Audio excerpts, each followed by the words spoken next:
a small airport, a fight over an $11 million flight, and a free first-class upgrade.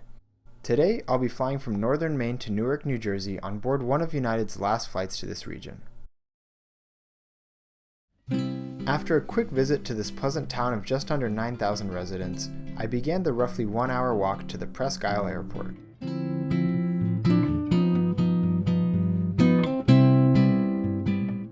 If you're wondering why United serves such a small town, it's because they're paid nearly $11 million a year to do so. We'll discuss more about that whole mess once we're in the air. Soon enough, PQI's airport terminal came into view. Beyond just being small, the terminal here also has quite the unique design owing to its origin as the airport's fire station.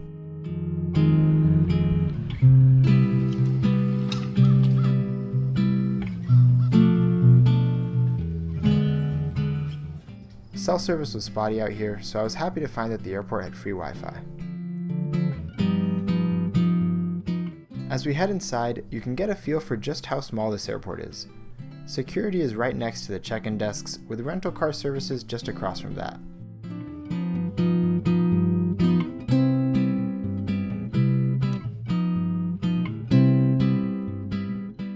The airport also has this small snack area, albeit without too many options.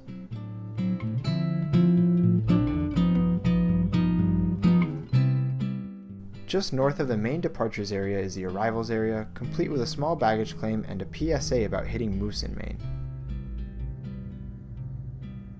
I also took a look around the airport's little museum, which highlighted its military history.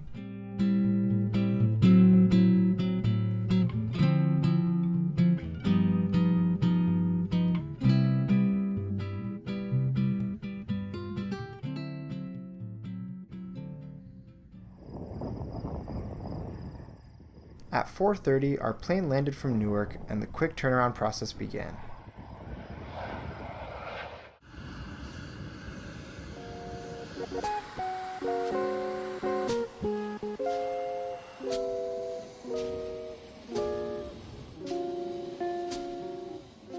Given the small size of the TSA checkpoint, passengers were let through one by one, feeding into this small gate area.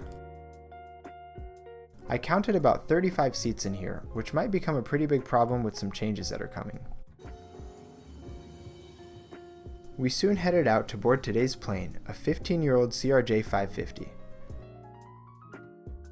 The CRJ-550 is just a CRJ-700 converted to have fewer seats, which are in turn replaced with this large snack area, as well as additional baggage compartments.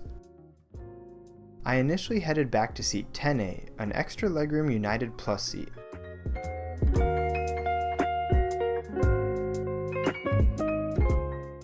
Once the boarding process finished, the flight attendant came back and announced that more people were needed in first class for weight and balance purposes. For whatever reason, only me and one other passenger took her up on the free upgrade, so I soon found myself in seat 3D with no one sitting next to me.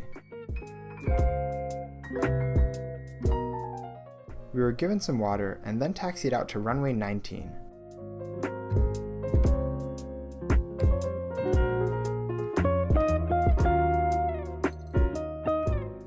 We took off at 5:53, pretty much on schedule.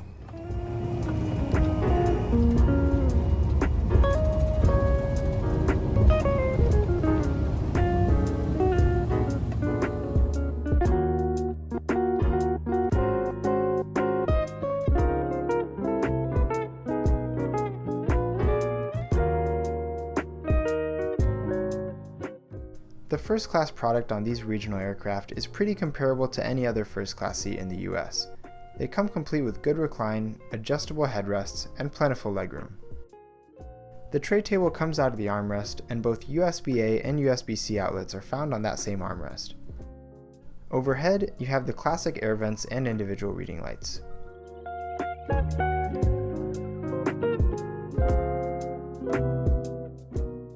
Today's food and beverage service consisted of complimentary drinks, a cheese and cracker tray, and a choice of various snacks. Economy passengers get a choice of a quinoa crisp, which is really good, and pretzels.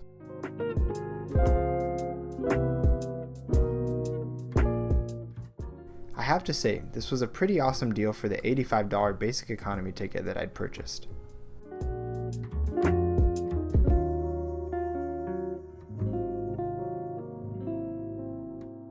As I alluded to earlier, this flight was taken in the last month of United operating this route.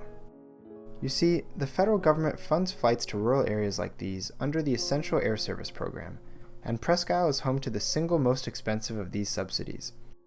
However, in June, the DOT awarded the contract to JetBlue for flights to Boston, marking the first time that JetBlue will ever serve an Essential Air Service route. The decision has been highly controversial, with United and many industry analysts pointing out the lack of connecting destinations available through JetBlue. On the other hand, some locals seemed really excited about Boston as a final destination itself. What is certain is that the current airport is going to be quite tight with these new flights.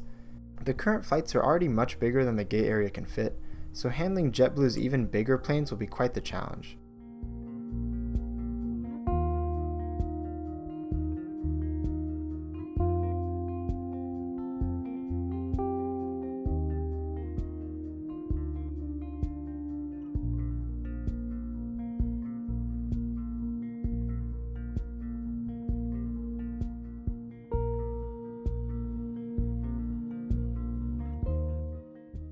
Just before 7:30, we touched down and in classic Newark fashion, spent half an hour taxiing.